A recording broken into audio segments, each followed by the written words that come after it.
United Dojos Nation, Kyoshi Brent Crisci coming at you live with another Technique Tuesday. I'm actually going to do this one from my Hambo Dojo's black belt class, sensei class. So I'm working with the senseis tonight. It's Kata week.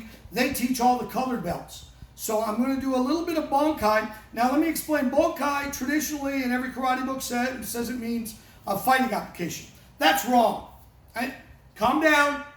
It's wrong. It is. Bunkai does not mean fighting application. It's what we explain it as, and in my instructor's book it says, in my book though it says what it means. The kanji Bunkai is to discuss in a group, okay? So that's what we do. If we're a bunch of karate guys discussing kata, we're doing what in a group? We're talking about how we can kill people with it, okay? So Bunkai literally means to discuss in a group, and that means it's got to be open, it's got to be free. So one of the things that tires me with Bunkai is just the standard punch kick application. So I've studied with Aki Jitsu guys all my life, and they do awesome karate kata Bunkai. Now, why would you do that? It's karate, not Ju Jitsu. Well, in my schools, we teach both Koshiru Kempo and Ju Jitsu, both traditionally ranked. So it's mandatory. Also, I've been doing some katas for more than 30 years. 35 for some, really. Wow. How do I not get bored? Because my Bunkai never ends. I constantly find things that inspire me, and I do them with the kata and apply them. Now that's going to be different for you. Are you a weapons nut? Great, pick up a knife. There was 2 years, every kata form I knew. Kung Fu and Karate and Kempo, I converted to knife forms, every one of them. Had a great time. Now, some work better than others. My only advice for you at home, when you're doing Bunkai, do not change the form, but adapt. You understand the form is not going to be exactly as the kata if it's going to work in multiple scenarios. And that's what makes Bunkai exciting. So anyways, we're going to bang around. I was just teaching Pinan Ni-Dan review for our beginner students. So we're going to work off the first attack from Pinan Ni-Dan. Sensei Sean is back from his hiatus. He stopped coughing, so we let him back in. So let's do a bear hug. Because I want to do, like I said, we all have block the kick, block the punch, trap the kick off of this kata. By the way, Pinan Ni-Dan for all the modern karate. If you're a Nahate person, this would be Pinan Shodan. A guy named Gichin Funakoshi swapped the names when he brought the karate forms over to Japan because he thought the simpler one should be first. So there's a little Densho trivia for you. So he comes up with a rear bear hug. Okay. I'm going to take my balance back. I'm also going to capture the arm. So I've already got the lock. I'm going to move to the Kokutsu Dachi. All right. There's your double block. I then reach, taking the head, bring him up, use the body, and then I can use the back fist to let him go. So different sizes, it'll go different ways. All right, 1, 2.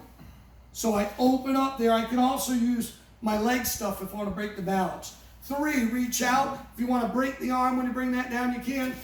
4, bang. And 5, he doesn't have the hair, but you can grab the hair and throw him away. So if they had here, you do it. By the way, my black belts are all in the background, stretching and warming up for the next Bunkai section, not standing around sucking oxygen out of the dojo. Look at them all panicking back there. All right, let's do another one. We went to step through punch. Step through punch. All right, so it's a little different. Notice I'm not taking the traditional angle of the attacker either. So a lot of people take it from wherever you're facing. That's not what I learned from my karate instructors or Aki Jitsu instructors. Okay, so I did, as you know, Shitaro with Demura Sensei for a long time back in the day. And I like that, one, he loved kendo back then. I still does, but he really pushed a lot of kendo. So he did alternative angle attacks. I always enjoyed that. So here I am. I'm doing the first step.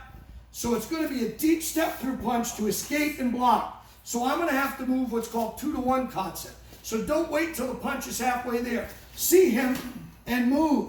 So that takes him, see how he's rocking off balance. Again, go for the grab. This time I'm going to go closer so I go into the body when I pull him down. And then when I want to shed him, I can back fist or I can do a little bit of a neck break if I come around.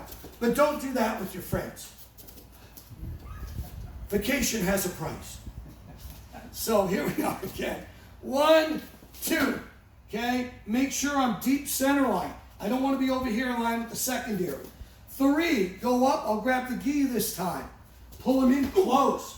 So you see how I'm bringing that up into the kata? And then if I don't want to let go, I can just use the gi to shed him or set him up for follow-up. And that's the other thing. Just because I'm doing kata bunkai doesn't mean I can't add my own flavor, my own style, my own flair. So if I've done the kata traditionally, I get to here, and I'm a kicker, great. Kick to the face, awesome. If I'm a striker, maybe I got tattooing, I get some pressure points.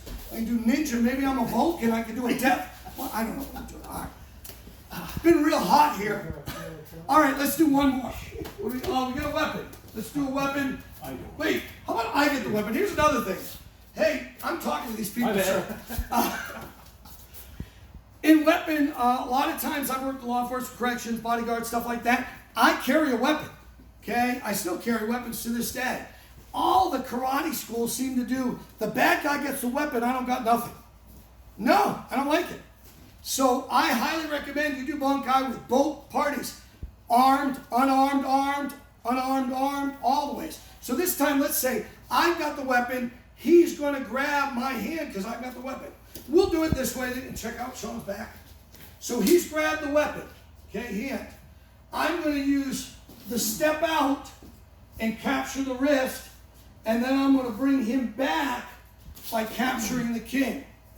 From here, I can strike with the weapon, I can shed, or again, this is where I might leave the weapon, the kata, leave the kata, and maybe you do a lapel choke would be nice here with the weapon, something like that. So again, I might not do the whole attacker, just like I tell my students. Will you ever finish a defense technique in a fight? No. You'll never do a kempo punch technique in a fight all the way through, because the fight evolves and lives and changes and grows, and you better do that too if you want to live. All right, I'm going to do it from this side just so they see it different. So I've got the weapon, he grabs my arm. Oh no. So I'm going to do a little jujitsu. I'm going to step out to the side. That shuts down his secondary. It also pulls him in.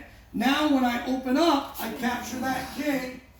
There's my front. Now I can do the strike. This time I'll come up and do the kidneys. Boom. Okay? Boom, he tried to get up, so you hit him in the head. All right.